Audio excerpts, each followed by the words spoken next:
काशीराम जी कहते थे कि मेरे को मेरे टखने तक का भी लीडर नहीं तैयार मिला है। अगर टखने तक हो जाता तो मैं उसको आज उत्तराधिकारी बना देता, तो नहीं बनाया। लेकिन जब बीमार पड़ गए, मजबूरी में जब उनने देखा कि भाई कोई नहीं चला पा रहा, तो फिर उन्होंने जो है बहन जी को मतलब ये कमान दी कि बेस्ट बन तो है ही, कुछ भी नहीं बेस्ट बन है। और काशीराम जी ने कहा कि मैं उनके मिशन को ख़त्म नहीं होने दूंगी, चाहे कुछ एसपी एक बना बनाया संगठन है, कैडर बेस पार्टी है, और पुराने लोग नए लोग सब मतलब उसको जानते हैं, और एक ज़मीन तक जुड़ी हुई है, और हर बिरादरी में उनका जो है कैडर जा चुका है, ब्राह्मण से लेकर के और दलित तक सब स्वीकार कर रहे हैं। जब आपने देखा होगा हाथरस में जब कांड हुआ था, तो उस समय भी ऐसा हुआ था, नहीं जाने दे रहे थे लोगों के लिए, बहुत सारे नेता आ रहे थे, अरेस्ट भी हुए थे, बहुत सारे पत्रकार भी अरेस्ट हुए थे उसके अंदर। तो इस तरह का यहाँ पे मतलब एक वर्गवाद उभरता है, तो ऐसा होता है। इसी तरह से शब्बीरपुर में भी हुआ था, जब सहारनपुर में जो कांड हुआ था।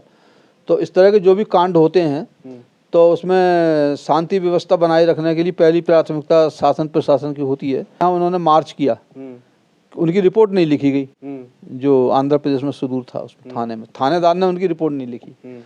तो वो लोग जो है अपना फोरम लेकर के मार्च किए राष्ट्रपति को अपनी अर्जी देने के लिए कि एक्शन किया जाए वहाँ पे। तो वहाँ उनको रोक दिया गया, सांसदों को रोक दिया गया, राष्ट्रपति से मिल नहीं सकते आप।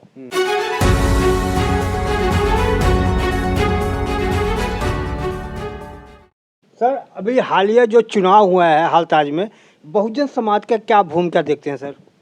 कौन से चुनाव की बात कर रहे हैं आप? पीछे चुनाव हुआ है और जो वहाँ बिहार में चुनाव हुआ है, तो बहुजन समाज का भूमिका को कैसे देखते हैं? देखिए, बिहार में चुनाव हुआ, उसमें बहुजन समाज पार्टी की भूमिका ये रही है कि वहाँ पे जो बीएसपी की बात नहीं कर रहा हूँ सर, बहुजन समाज की बात, बहुजन समाज की ये बात कर रहा हूँ कि वहाँ एक तो आपका विधायक जीता है, और वो उस बिरादरी का विधायक जीता है जिस बिरादरी का सीएम बना करता था, लालू प्रसाद जी के, मेरा कहने का मतलब है।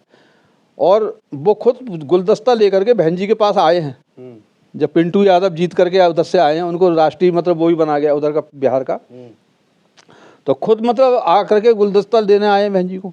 वो कह रहे हैं कि अब हम अपने बस से अपने बूते पे अब बिहार में राजनीति नहीं कर सकते, आपकी हमें ज़रूरत है। इसी तरह से अखिलेश यादव, उनकी पत्नी खुद गुलदस्ता लेकर आई।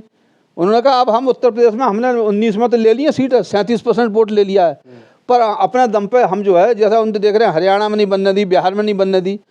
तो अब इन्हें ये पता लग गया कि बहन जी के बिना मतलब जो परिवर्तन नहीं हो, चाहे इंडिया गठबंधन बना लें, चाहे कोई गठबंधन बना लें, जब तक बहन जी नहीं आएंगी तब तक मतलब ये परिवर्तन संभव नहीं है, बीजेपी नहीं जा सकती। मेरा इशारा ये था सर, जो पिछला चुनाव हुआ है यूपी में भी हुआ है, तो जो बहुजन समाज के लोग हैं कि संविधान बचाने के लिए अखिलेश को सपोर्ट किया, अखिलेश को कहा कि भाई अखिलेश बीजेपी को कंट्रोल सकते हैं। तो क्या बीजेपी को केवल बीएसपी हरा सकती है या अखिलेश हरा सकते हैं? देखिए, अब आप सीधा सीधा गढ़त है, आप ये तो मानते हो कि 13% वोट उसके पास रहा, उनके पास फिर भी अगर 13% वोट अगर अखिलेश के वोट में 37 में और जोड़ दिया जाए तो कितना हो जाएगा?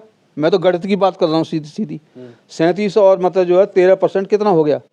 40 और 10 50 हो गया ना। जिसके पास 50 आ गया तो कोई कौन बना सकता है भाई?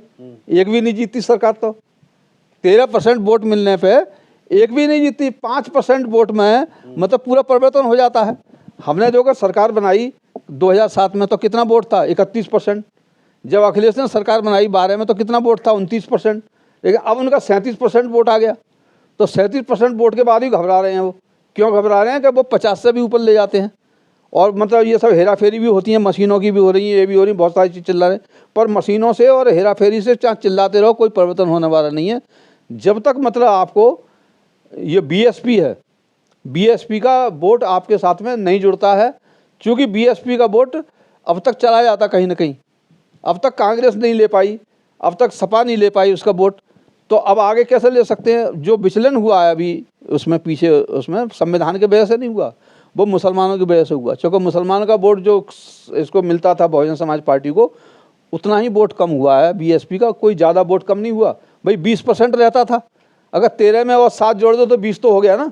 तो खत्म कहाँ हुआ बीएसपी का वोट? अगला सवाल आपसे लेना चाह रहा हूँ सर, पिछड़ी जातियाँ जितनी भी हैं वो जो SC ST के लोगों को नेता नहीं मानती और अपने ही समाज को जिताने के लिए वो संघर्ष करती हैं, चुनाव जिताने की करती हैं, तो कैसे एकता, बहुजन एकता बनेगा सर? देखिए, 2007 में बहन जी को सबने नेता माना ना, SC ST की तो बात छोड़ो, आप ब्राह्मणों ने भी नेता माना, और मतलब दूसरी जो जातियां थी यही तो पैदा करना था। काशीराम जी जब नेता बने तो उन्होंने क्या पैदा किया, यही तो चीज़ की कि जिसको बाबा साहब को किसी ने नेता नहीं माना, जगजीवन राम को किसी ने नेता नहीं माना, और ये आपके जो बने हुए हैं अभी कांग्रेस के अध्यक्ष, क्या नाम है, खड़गे साहब, खड़गे साहब को कौन कांग्रेस का आदमी नेता मानता है? प्रधानमंत्री तो मानने की बात है, अभी भी कोई नेता नहीं मानता। अभी तक जाते हैं दर्शन करने के लिए, सोनिया जी के जाते हैं या राहुल जी के जाते हैं, उनको आज भी कौन सा मान रहा है? तो इनको प्रधानमंत्री कौन बना देगा? इतना तो जानते हैं ना दलित समाज के लोग। लेकिन क्या किसी की हिम्मत है? बहन जी किसी के पास जाती हैं क्या? किसी के दफ्तर में जाती है किसी पार्टी के में? जो भी आता है उनके पास खुद ही आता है। तो एक सशक्त मजबूत मतलब नेतृत्व देना पहले तो ये एक दायित्व होता है, और जिसके पास संगठन मजबूत है। प्रधानमंत्री क्या होता है भाई? मनमोहन सिंह प्रधानमंत्री बन गए 2 टर्म, उनके परिवार को आज कौन पूछता है?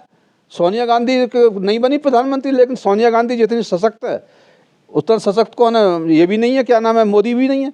अभी मोदी जब प्रधानमंत्री हट जाएंगे तो इनको कौन पूछेगा? सर एक चीज़ सवाल और मुझे बताइए, समझाइए कि बहन जी को क्या आप कैसे देखते हो?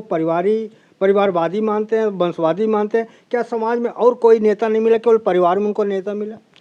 देखिए, ये बात मैं इसको स्वीकार करता हूँ कि संगठन में उन्हें ऐसा, जैसे काशीराम जी कहते थे कि मेरे को मेरे टखने तक का भी लीडर नहीं तैयार मिला है। अगर टखने तक हो जाता तो मैं उसको आज उत्तराधिकारी बना देता, तो नहीं बनाया। लेकिन जब बीमार पड़ गए, मजबूरी में जब उन्होंने देखा कि भाई कोई नहीं चला पा रहा, तो फिर उन्होंने जो है बहन जी को मतलब ये कमान दी कि बेस्ट बन तो है ही, कुछ भी नहीं बेस्ट बन है। और काशीराम जी ने कहा कि मैं उनके मिशन को ख़त्म नहीं होने दूंगी चाहे कुछ भी हो। अब इनको ये डर पैदा हो गया कि जो मतलब जिसको मैं बनाती हूँ ऊपर चला देती हूँ, और वो जो है सौदेबाजी करने लगता है, तो कहीं ऐसा ना हो कहीं मतलब इसको बेच ही दे, जो RPI का जो हिसाब था वैसा ना हो जाए। तो इस डर की वजह से उन्होंने कहा कि मैं कम से कम अपने जो परिवार में है अपने भाई को और उसको नहीं बनाया। भतीजे में उनने देखी, उनमें से अपने परिवार में बहुत लोग हैं आपके, उनके 6 भाई हैं, 6 भाइयों को बहुत बच्चे हैं, किसी को नहीं बनाया उन्होंने। परिवार में से भी उन्होंने सेलेक्ट किया कि मेरे नज़दीक रहेगा, मैं उसको प्रशिक्षण देती रहूँगी। बहुत ट्रेंड किया उनके लिए, पढ़ाई लिखाई से लेकर अब तक, तब इनको मतलब कमान दी है। और कोई बुरा नहीं है। अब इन्होंने मतलब इंदिरा गांधी ने मतलब देखा, संजय गांधी को मतलब देना चाहती थी, संजय गांधी नहीं आए, मजबूरी में फिर मतलब राजीव गांधी को लेना पड़ा। राजीव गांधी के बाद में फिर उन्होंने बच्चों में देखा कि उनको राहुल को लोग कहे, राहुल मतलब वो नहीं है, एक्टिव नहीं है ज़्यादा, प्रियंका गांधी को लाना चाहते थे। तो उनके परिवार का मामला, पर यह है कि परिवार का उनके ऊपर आरोप तो कांग्रेस पर भी लगता है कि परिवारवादी पार्टी बना दी। तो अब उन्होंने क्या सोच समझ के बनाया है, क्या नाम है, बहन जी ने, ये तो मैं नहीं कह सकता, चूँकि ये उनकी अपनी सोच रही होगी, और चूँकि संगठन का काम वो देख रही हैं, मैं तो देख नहीं रहा हूँ, मैं तो दूर से देख रहा हूँ। हम लोग तो ये चाहते हैं कि हमारा तो थॉट स्पीक एंड एक्शन है, जो BSP का थॉट है वो जिंदा रहे, काशीराम जी का नाम जिंदा रहे, बाबा साहब डॉक्टर अम्बेडकर का नाम है। क्या इन चीज़ों का उन्होंने कहीं पतन किया है? इसलिए लोग आज भी उनको स्वीकार कर रहे हैं। और मैं समझता हूँ नई पीढ़ी जो है, एक पुरानी पीढ़ी है हम लोगों की, वो जा रही है और नई पीढ़ी आ रही है, तो नए नेतृत्व की ज़रूरत होती है, ऊर्जा की ज़रूरत होती है। सर मैं यही समझने के लिए कोशिश कर रहा हूँ कि आज का युवा जो है आकाश आनंद को नेता मानता है या चंद्रशेखर को मानता है? सर देखिए, अभी चंद्रशेखर को समझने में बहुत सारा टाइम लगेगा, क्योंकि BSP एक बना बनाया संगठन है, कैडर बेस पार्टी है, और पुराने लोग नए लोग सब मतलब उसको जानते हैं, और एक ज़मीन तक जुड़ी हुई है, और हर बिरादरी में उनका जो है कैडर जा चुका है, ब्राह्मण से लेकर के और दलित तक सब स्वीकार कर रहे हैं। जैसे कांग्रेस को या तो जानते हैं या मतलब BSP को जानते हैं, और सेकुलर पार्टी है ये जानते हैं, सभी धर्मों के लोग भी उसका जो सम्मान करते हैं, चाहे मुसलमान हो। आज नहीं तो कल भाई ठीक है, आज समाजवादी पार्टी है उत्तर प्रदेश में, लेकिन पूरे देश भर में तो बहुजन समाज पार्टी है ना, जो सेकुलर को मानती है। तो दूसरी जो पार्टियां हैं, जैसे मतलब उसमें क्या नाम है, तमिलनाडु में है और आपके इसमें है, तो ये सब पार्टियां जो हैं बहुजन समाज पार्टी को एक ऐसा समय आएगा कांग्रेस जैसा मतलब उनको स्थान देंगी, और कांग्रेस का ज़रूर पतन होगा। BSP आगे बढ़ेगी और कांग्रेस का पतन होगा। कांग्रेस का स्थान आगे आने वाले समय में बहुजन समाज पार्टी लेगी। सर अभी एक मेरठ में घटना हुआ है, रूबी मामला, उसको कैसे देखते हैं सर? उसको वहाँ का कहता है प्रेम प्रसंग कर रहे हैं कि लड़की लेके भागी है, उसके जबकि माँ के उसको कत्ल हो गया है, कह रहे हैं कि वो अपनी माँ को मार के भागी। इस कैसे देख रहे हैं इसको? देखिए, अब ये तो इसमें मैं टिप्पणी इसलिए नहीं कर सकता क्योंकि मुझे उसके बारे में बहुत ज़्यादा जानकारी नहीं है।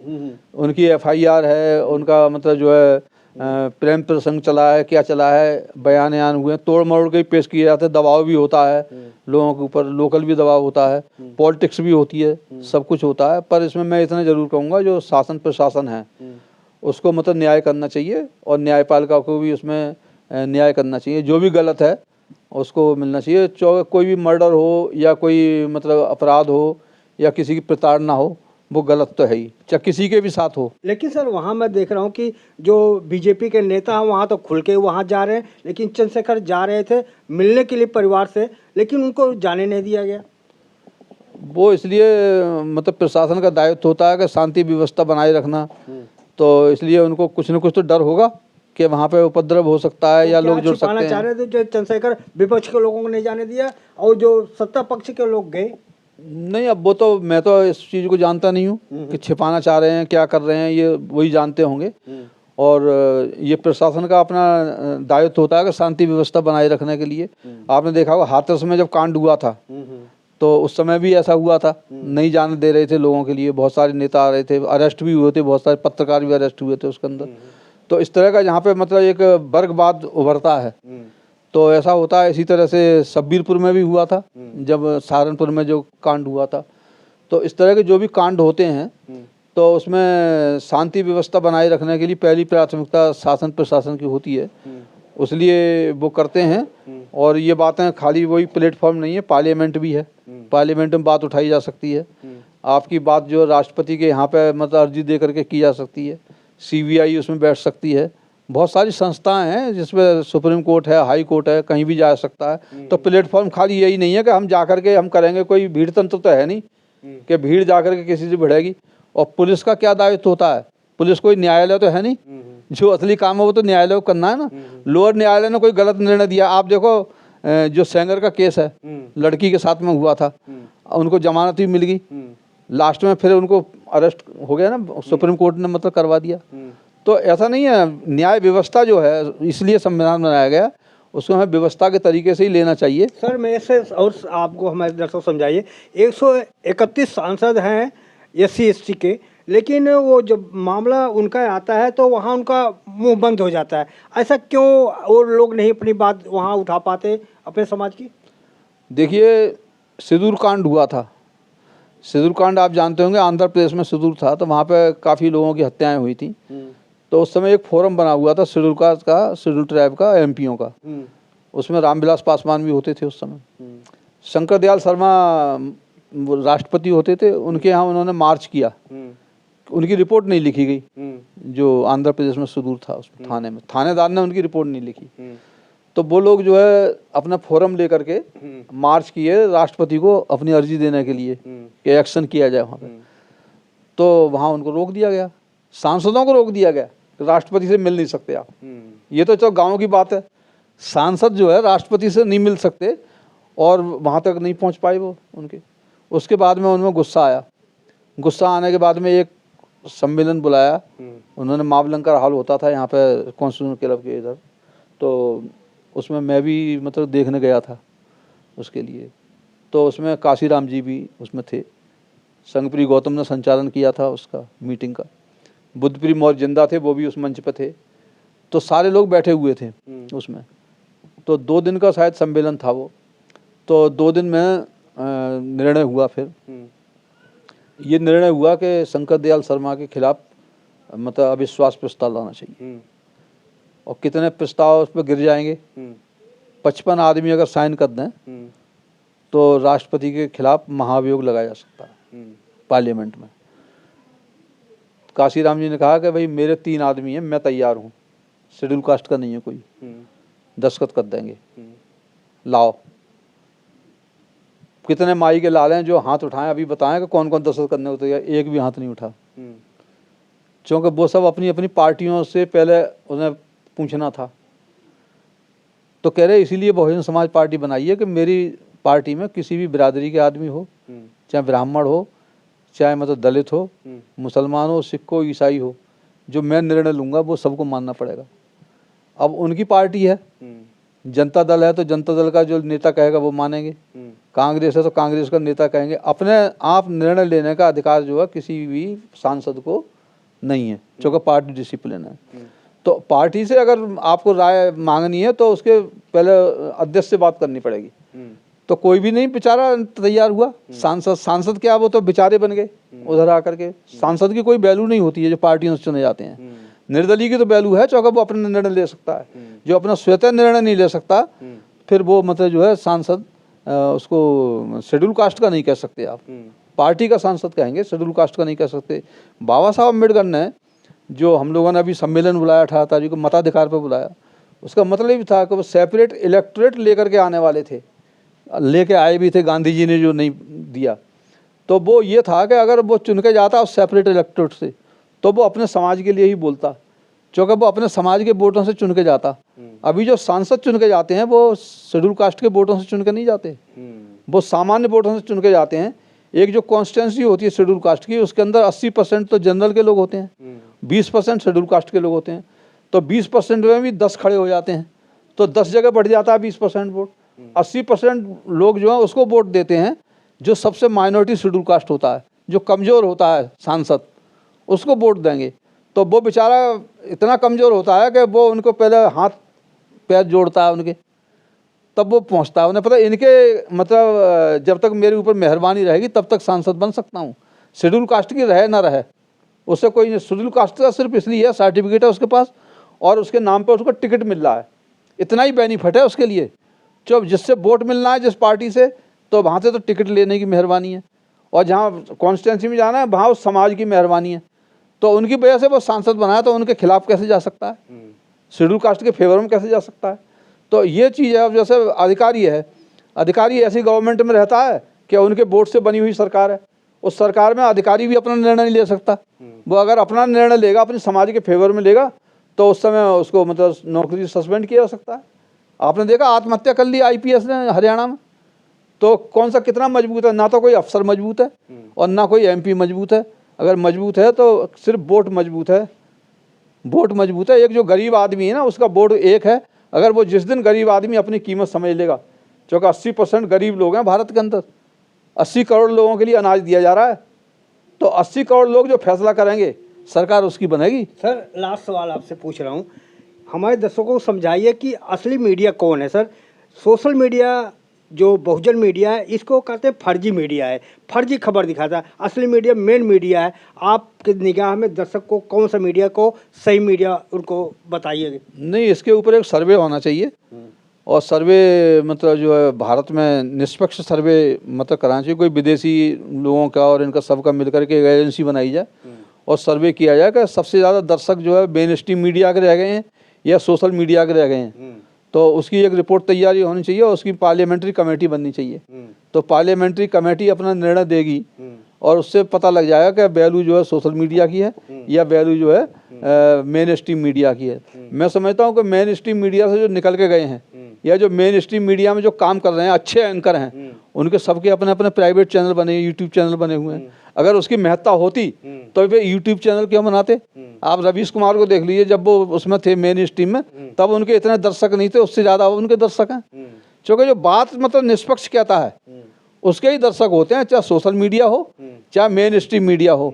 अगर वो किसी मतलब जो मजबूत की साथ में रहेगा और उसे लालच लेकर काम करेगा, उसका कोई भी दर्शक जो पत्रकार का रोल क्या होता है सर आपकी निगाह में? पत्रकार का रोल लोकतंत्र को जिंदा रखना होता है। जो लोकतंत्र है उसको जिंदा रखना। उसके 4 स्तंभ हैं, न्यायपालिका है और आपका व्यवस्थापिका जैसे संसद बोलते हैं, और उसके बाद कार्यपालिका है, और चौथा जो है ये मीडिया है। तो इस मीडिया का जो रोल है, मैं समझता हूँ इस समय सोशल मीडिया का रोल इतना ज़्यादा बढ़ गया है, उसकी वजह से जो प्रिंट मीडिया है और आपका ये जो मेन स्ट्रीम मीडिया है वो बंद हो गए हैं, कोई चलाता ही नहीं है। अब तो यूट्यूब चैनल देखते हैं अपने टीवी पे भी। आप ये सर्वे करा के देखो कि अब इतने कितने कनेक्शन रह गए टीवी के। हमारे घर में 2 टीवी लगे हैं, एक पे भी कनेक्शन नहीं है। न्यूज़ देखना होता है यूट्यूब पे देख लेते हैं, और मोबाइल में आ जाती है, अखबार आता है, अखबार पढ़ा रहता है। हम कहते हैं अखबार बंद कर दो, कोई फ़ायदा नहीं है, वो सवेरे न्यूज़ आ जाती है उस पर मोबाइल पर। इतना फास्ट न्यूज़ होती है, ब्रेकिंग न्यूज़ तुरंत ही आ जाती है, तो फिर उसको पढ़ने का टाइम ही नहीं होता है। लोग मतलब उसी में लगे रहते हैं, मनोरंजन भी मिलता है उसके ऊपर, सब कुछ तो उस पर मोबाइल पे मिल रहा है। चलो सर, आपसे मिलकर बहुत अच्छा लगा सर। आपने बहुत अच्छी हमारे दर्शकों को समझाया। तो साथियों किस तरह से हमारी बातचीत रही आप पत्र की मजबूत बताएं और आपसे निवेदन है कि आप कहाँ से देख रहे हैं टिप्पणी में लिखेंगे और आपसे विनती है कि अगर आप कोई सवाल हमसे छूट गया हो तो आप नीचे कमेंट में लिखेंगे, अगला वीडियो में बनाओ उसमें सवाल ले लो।